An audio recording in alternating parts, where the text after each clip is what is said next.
I've got down Clarke County 4-H Extension Agent Kaila Anglin. Is that good? Okay. You're live, by the way. Oh, yes, he's doing a Facebook live stream, so we can. We'll talk for a few minutes about what do you want to start with? Whatever you're comfortable with. Why don't we open with the chick story, because that was something you just did this morning, and we can kind of do that. We'll take a break at 12:40. Okay. And then we come back and I do a few more housekeeping things, and then we'll talk until about 12:50. Then we take our final break, come back, and wrap up, and we'll recap the camps and stuff so that we make sure that's the last thing they hear too. Perfect. Even if we've talked about them, in the middle. So yeah, perfect. Awesome. You have your phone?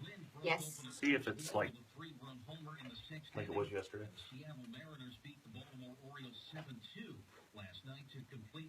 And then we'll do your makeup before we go. River is live.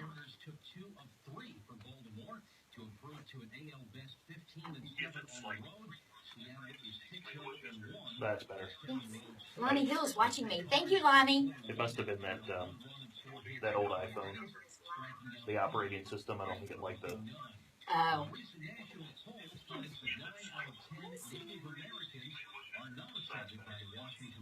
Hill's watching me. Thank you, Lonnie. That's better than yesterday because it was like a 7-minute delay. Yeah. Crazy. Yeah, I'm sure that made Andrew happy because, anything that I said that might have been out of line wasn't at least on Facebook for a few more minutes. Hi, Mom. Yes, I'm never off. Yeah. I'm always on. Or not. It's an addiction. Depends on the day. Yeah, hey, I refilled the coffee before I was good to go. We're talking about Facebook. It is. Yep. The average American spends 40 minutes a day on Facebook. I think that's low. Leave your phone at home one day. Oh, no. I have, tried to turn around U-turn on 81 when I realized I've left it at home on the kitchen counter. I left mine on top of my car pumping gas. Because I put the baby in the car and I set the thankfully phone on it went the top. other way around. Right. And I drove off. And I realized at 7-Eleven in over by Target, the one that's tucked away in the corner. Yeah. I got to the light and realized I left it up there. So I did a U-turn and somebody had picked it up. Oh. Was it all smashed up? No. Ashley works for somebody grabbed it. Oh, I remember and that. Took it. Yeah, and Ashley worked for the sheriff's office. I was here that day, and you had to go pick it up, and somebody had taken it to their house, and they were able to track where it was, and a cop had to knock on the door and get it. I remember that. Yeah. Like, it's locked. Why would you steal it? Because as soon as I knew it was missing, she locked it. Yeah. So nobody could get into it. But. I would, yeah, it would. I get heebie-jeebies. We have a cabin up in Fort Valley. My husband's family does, and there's no cell service up there. We've been married 18 years this December, and we had been married 10 years before I ever set foot on the property. And it didn't have anything to do with no electricity and no bathroom. It was because there was no cell service, and what was I going to do if somebody tweeted me and I couldn't answer them?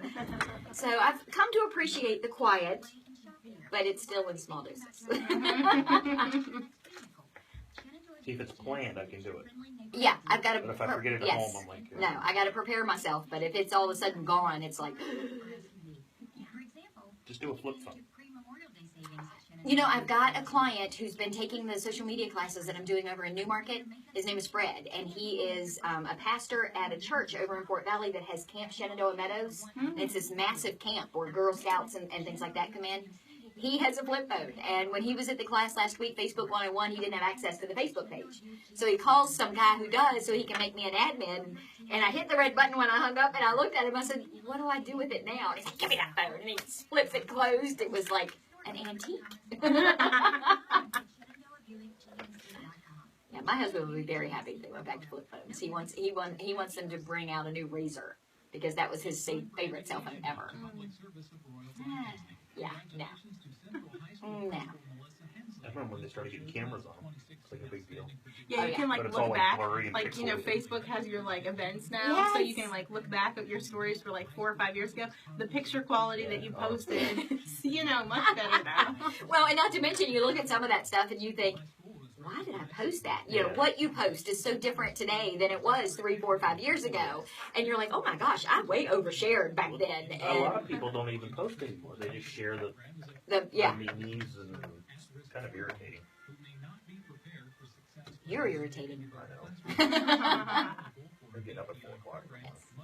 Joe posted a picture of his little boy sucking on a lemon the other night, and I must have watched that thing 100 times because his little face was, it was awesome. That was the second time he did it. He did it the time before that. It was better.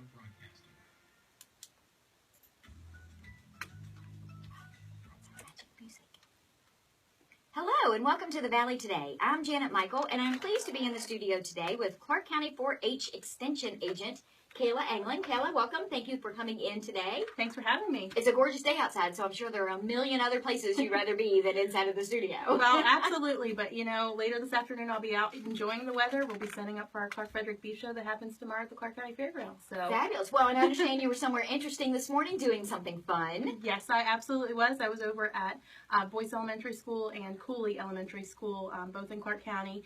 We have 5 incubators set between the 2 schools with kindergarten students, and we're hatching chicks.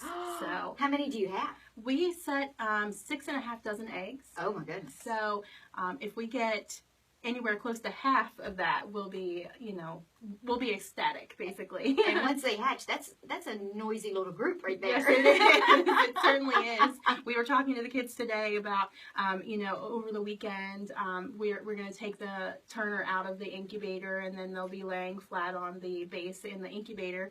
And that Monday or Tuesday, they should start hearing them chirp. So they were really excited about that. Oh, no doubt. Yeah, I can. Well, and I can imagine. I mean, as noisy as they're probably going to be, a room full of kindergartners can't be that quiet either. No. So I'm not sure. I feel bad for the teacher. Maybe we should send her cupcakes or donuts or something next week.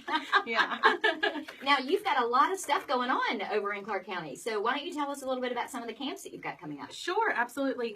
So every year, last year actually was the first year that we really put together a summer workshop brochure, and that had between 8 to 10 workshops and specialty camps in the brochure there, and it's for all ages. 4-H is open to youth 5 to 19. So a lot of our workshops revolved in between the two age groups where we break them. So we have Cloverbud Day Camp coming up. We've got a gourd workshop with the Virginia Gourd Lovers Society workshop planned. Some other interesting things like robotics camp with the Clarke County Parks and Rec. So lots of exciting stuff coming up this That is summer. way cool. Now, the one thing I have to tell you, when I knew that you were coming on the show, I could never remember all 4 H's. I can never remember all 4 Ninja Turtles either. I always remember 3 and can't remember the 4th. What do the 4 H's stand for? Head, heart, hands, and health. Interesting. Yep. And how long has the 4-H been in existence? It seems like forever. Forever. Forever. We just celebrated a couple years ago our Virginia Cooperative Extension, our centennial anniversary. So 4-H has been around a little bit longer than that. I don't have the exact year for I you always here in ask the Virginia, question somebody doesn't have an answer to. but it's definitely over 100 years. Wow. Now, you had mentioned on the camps that you cover a certain age group. Do you break those down when you do the camps into the younger kids and the older kids? Yeah, absolutely. So Cloverbud Day Camp is going to be a camp that's ages 5 to 8 years old, and then like our robotics camp is for kids 9 to 12. That makes sense.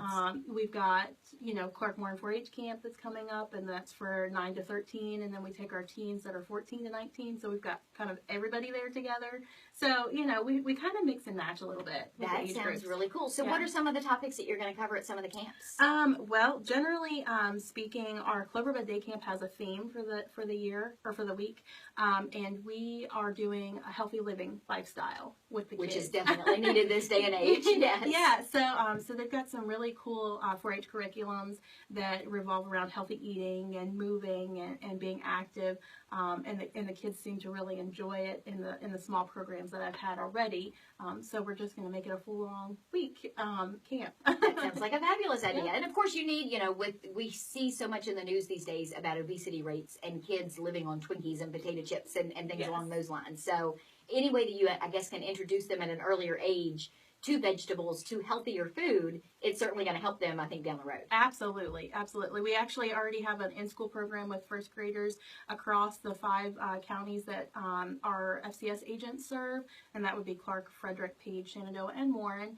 And that program is for first grade students called Read for Health, and we'll go in every single month. It's a literacy program. We read a book about a fruit or vegetable or healthy eating or moving, being active, and then they try 2 new fruits or vegetables. Oh. So that has really kind of sparked the interest for Cloverbud Camp because that is the age group we would be working with. That's so. perfect. Well, we're doing a Facebook Live video of our show today. Joe set the camera and the phone and everything up for us. But I could imagine when you're making those kids try something new they haven't had before, that would be an ideal time to have video running or have something going on just to capture that for their parents. Absolutely, absolutely. Well, and then they need proof that they actually did try cauliflower. They really did eat something broccoli related and didn't not like it. Right, yeah. I mean, we have avocados. That's one of ours. And, you know, a lot of kids don't have that, but you're surprised. We pair it with a banana that day, too. So we try the avocado first, and then we try the banana. And the amount of kids that kind of correlate the texture of a banana to a avocado is really kind of not unique in itself, and they seem to like it. So. And that's a lot of, you know, our predisposed food issues are, you know, for me personally, it's texture. Yeah. If something feels a certain way when I go to eat it, I just can't eat it. It doesn't really matter what it tastes like. So, and that's because I'm old and I'm set in my ways. If, you know, someone had introduced that to me when I was much younger, I may be avocado, broccoli, cauliflower eating girl, but sadly I'm one of those Twinkie and potato chip kind of girls. Although I will say I eat Rat 11 potato chips, and they grow potatoes, and they, you know, so it's, we're not going to say they're healthy, but they're healthy for us old people. There you go. Awesome. So you've got some great response from that. Yeah, absolutely. And, you know, we're just carrying it over into a week-long program. And that's generally how some of these summer workshops come up is, you know, we see kids throughout the year who take a specific interest in a topic, and they, you know, really thrive on that. So we turn it back around and say, okay, let's do a one-day workshop, or let's do a week-long workshop on that. And you cover a lot of territory. I mean, you mentioned 5 counties earlier. Well, I don't. I serve just Clarke, but we have A&R agents and FCS agents, Family and Consumer Sciences, and Ag and Natural Resource agents. Who again, I'm old. That was home ec back in my day. Who serve that 5-county radius. So it's really cool that we collaborate a lot on those programs, too. So do you typically do them across the board, or could you be doing something in Clarke County that they may not necessarily do in Shenandoah County?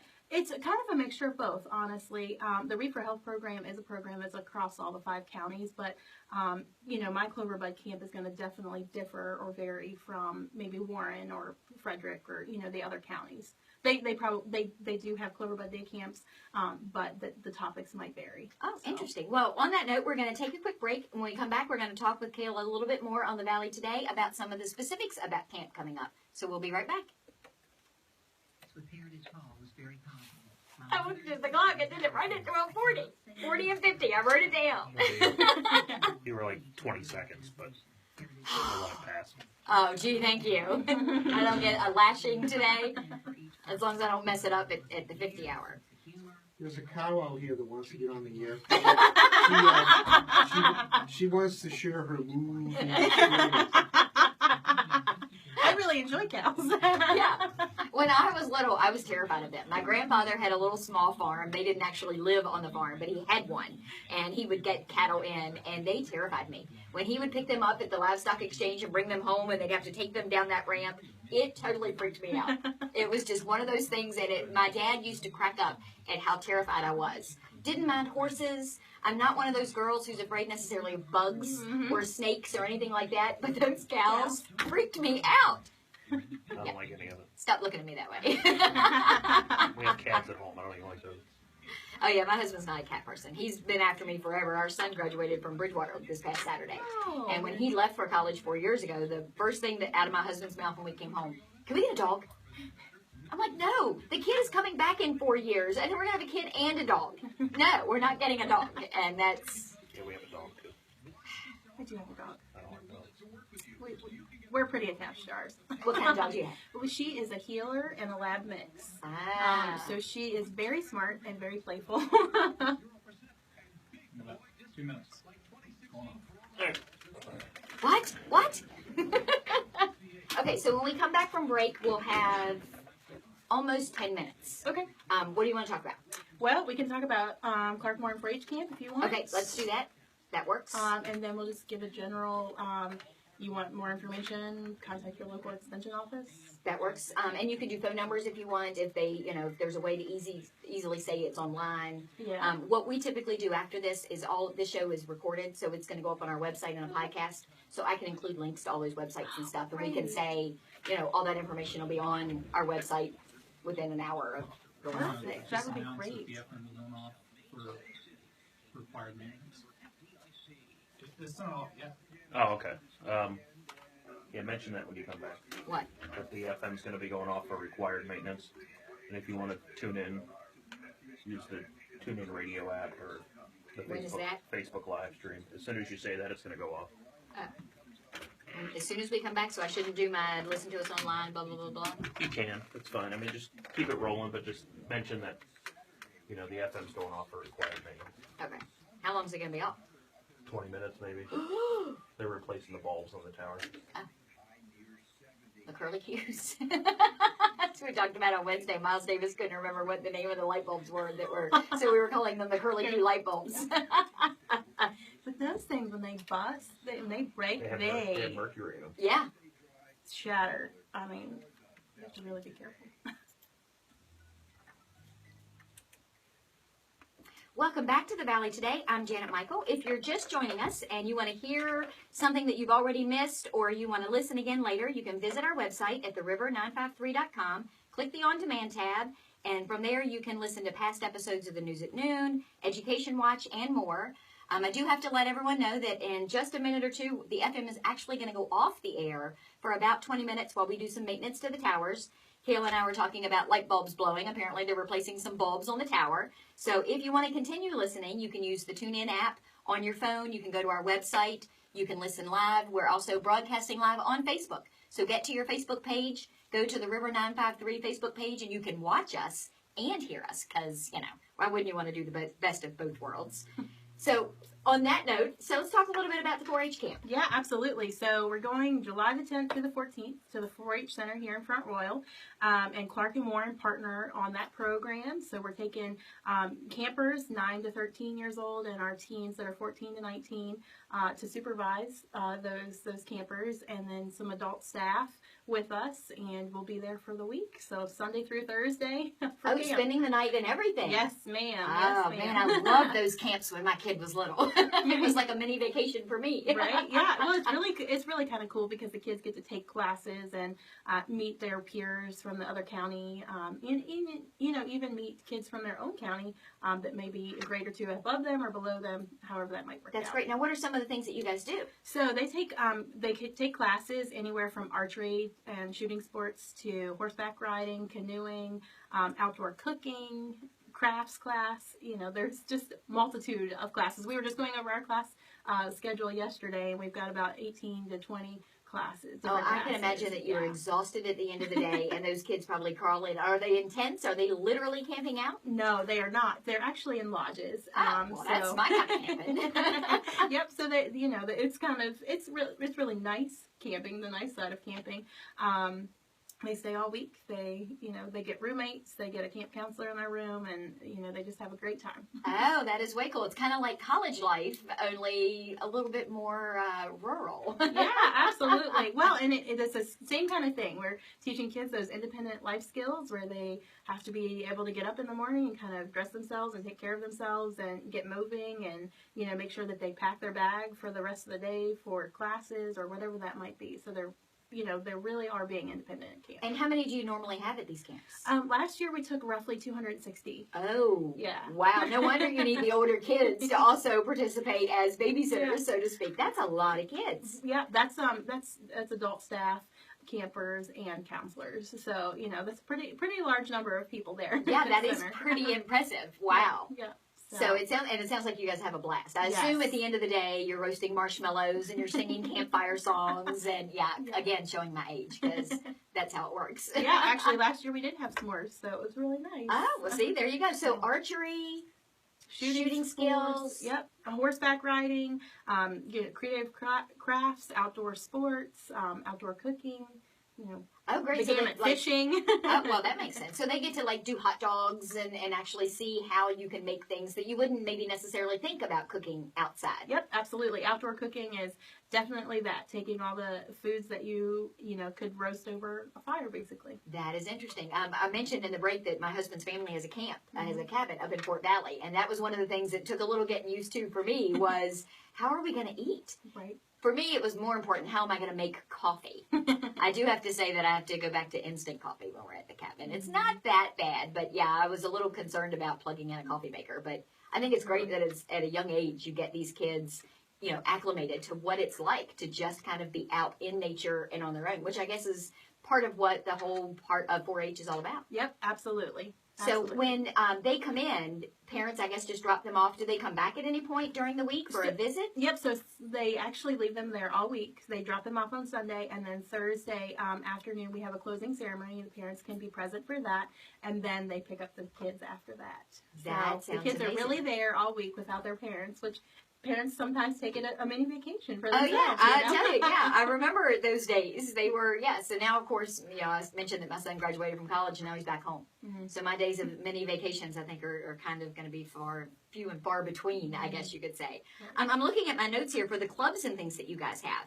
And you've got community clubs, and then you've mentioned the Clover Bud clubs, which you say so much better and so much faster than I can. And there are a lot of things. Equine enthusiasts, the dairy club. Yep. Yeah, so a lot of our community clubs, because we are still very much a livestock-based rural county, Absolutely.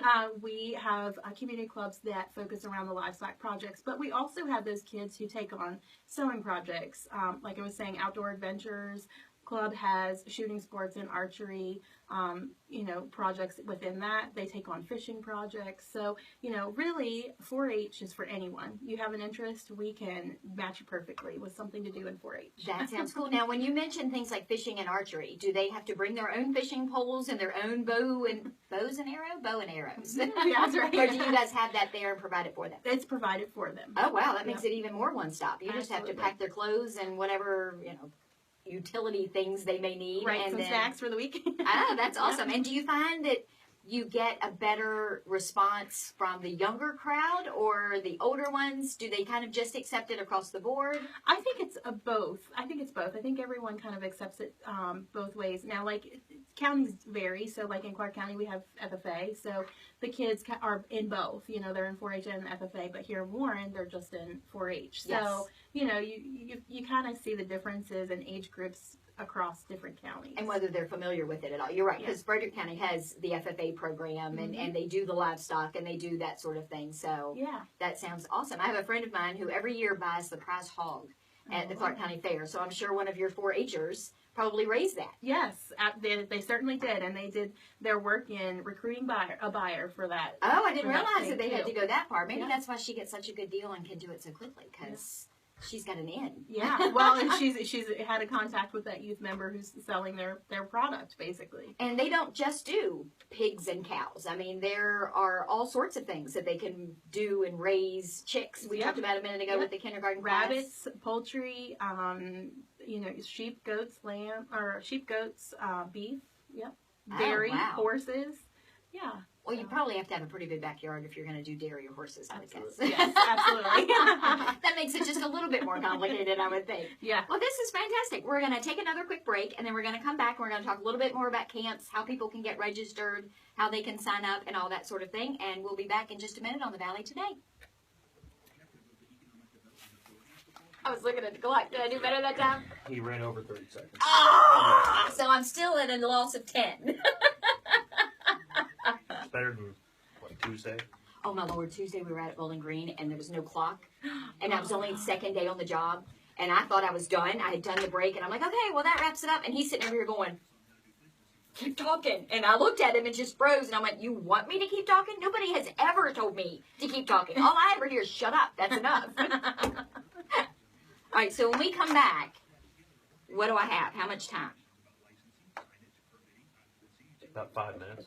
So we'll go for 5 minutes, and then you'll give me, so we go 5 minutes, and then do you give me a sign that I have 3 minutes left, or we just have 5 minutes and we're done? You want the finger? Yeah, Lonna's been giving me the finger. I'll just tell you 1 minute. All right, so at 1 minute, that gives me enough time to say Or if that'll you do look at it. the clock. I mean, you'll see me hit the mouse because I got to start the music. All right, so when you do 1 minute, that's when I need to say that will do it just for wrap another up. edition. If she's in the middle, I mean, don't cut her Oh, off. well, Like, all right, yeah. shut up. We're done here. I'm done here. So at 1 minute, so we come back, we talk for a minute, we'll talk about how they can sign up, reiterate the dates again, the locations, any of that kind of thing. Contact their local extension office if they're in Warren County or Shenandoah County, any of that sort of thing. And then at 1 minute, that'll do it for another edition. Thanks for our guest. Lonnie Hill will be on the air Monday talking with it's not actually who he's talking to, but I've never met them before. yeah. Awesome. So that'll give us, that works. I only need a minute for that. So we've got 4 more minutes. So is there anything else you want to squeeze in? Because I didn't realize how long 3 minutes actually is until you have to fill it. Yeah. I mean, we can talk about promote the fair a little bit, Clarke County Fair. Absolutely. If you want, Yep. since that's the largest showcase of 4-H events.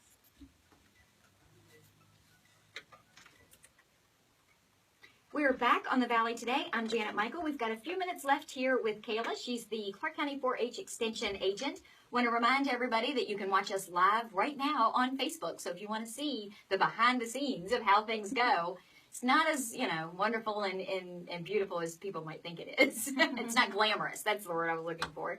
So, Kaila, we were talking just a minute ago about the fair. Yeah. Big deal for 4-Hers and extension agents and everybody in Clarke County. Absolutely. And I would say that across the board for extension, across the, 5 counties we were talking about earlier, as well as the state and nationally too.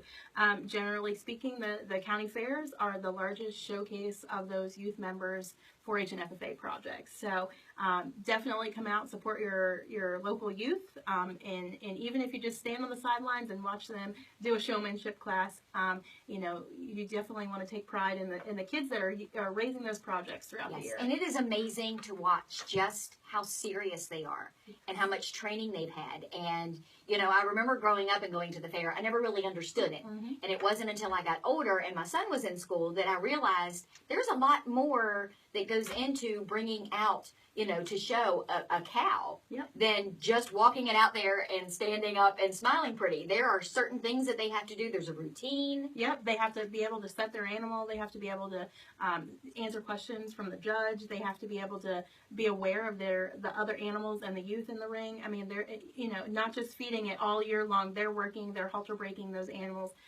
They really are loving on them, if you will. They are a long-term commitment for the year. And it's amazing. And it certainly helps them, I think, long-term. Those are great life skills. Absolutely. To be able to learn to carry with you through high school, through college, and, through the rest of your adult life. Absolutely. And that's 4-H's motto. Yeah, well, good. See, I already knew that. I was trying to work that into the conversation. Yeah. So do you have the dates for the Clarke County Fair? Yep, absolutely. That is going to be held August the 14th through the 20th at the Clarke County Fairgrounds in Berryville. Awesome. And, of course, while all the 4-H stuff is good, funnel cakes, yes. The rides. Yes. You've got to, you've got to go do the whole dinner. Yes, you've got to do the whole fair experience. Yes. Absolutely. So, real quick, tell me again about the camps. How can they sign up? When does it start? Give me some details. So, the best way to sign up for or get involved in 4-H or extension programs in general is to contact your local extension office, and you can do that via the web at www.ext.bt.edu. And we will put all of that up on the podcast description on our website, so you don't have to pull over and write it down. No, but you can, from that website alone, you can navigate the system and find local offices that are in your county. Or maybe even a surrounding county, and they showcase those different events that are going on within that local office, as well as the contact information for the specific person, phone number, that sort of thing. So, that sounds awesome. And I assume you're also on Facebook, because everybody is. Yes, we certainly are. So if you search for Clarke County 4-H in Clarke County, Virginia, then you will find our Facebook page. That's great. Now, do most of the other extension offices have Facebook pages as well? Yes. Okay, well, that's good. So that's an easy way to be able to find you no matter where they are. Yep. Is there a deadline to register for the camp coming up? We have a June 15th deadline. And Okay. that's camp fees and form forms and everything. So June That's the it. 15th. So there's still plenty of time to get that in, Yep. and no worries about being able to do that. And can they do that online, or is that really a form they have to fill out and mail back with, a check or something? Yep, along those it's a lines? form they have to fill out, but we can send it electronically to you, so you can print it and scan it back or send payment, with it in the mail, however that suits the family. Now, do you have an actual office if they wanted to bring it by and drop it off? Yes, we're located in the Clarke County Government Building on Chalmers Court in Berryville. I know where that is. Yeah. I've actually been there. See, I'm a woman about world. That's so to speak. So great. So ages. Ages 5 to 19 is 4-H ages, and generally speaking, we have programs for all those youth. And deadline to sign up is June 15th. When does the camp start? It starts July the 10th through the 14th. Okay, so and parents get to drop them off. So that's one thing that you want to try and think about is, hey, it might be time to take a little break and just not have to eat fixed dinner for a couple of nights in a row while the kids are off eating healthy. That Absolutely. always works. Well, thank you, Kaila, for coming. I really appreciate you being here. It's been a fun interview. Yes, absolutely. Thanks for having me. That will do it for another edition of The Valley Today. I want to thank you again, Kaila. Monday, Lonnie Hill's going to be in the studio talking with Coach Barnhart about Camps for Christ Basketball Skills Camp at Royal Christian School. Royal Christian School. I knew I had it in my head. It just wasn't coming out the right way. So if you missed any part of today's show, I want to remind you, go back. You can watch it on Facebook Live, even if you missed it while it was happening live. We'll have the podcast up on the On Demand tab of, I really need more coffee, of our Facebook page. So you can go to Facebook. You can go to our website. The On Demand tab will have it there. We'll have a description, and everything will be there for you to listen to it and watch it all over again. Cut it close, woman. But I filled it. Thank you. You were so easy. I know. She Honestly. knows what she's talking about. I know, and I love it. And you can just make it up as you go along. So it was like, oh, that's so much easier. Well, and it was, okay, that's enough. No, wait, no, we don't need HD.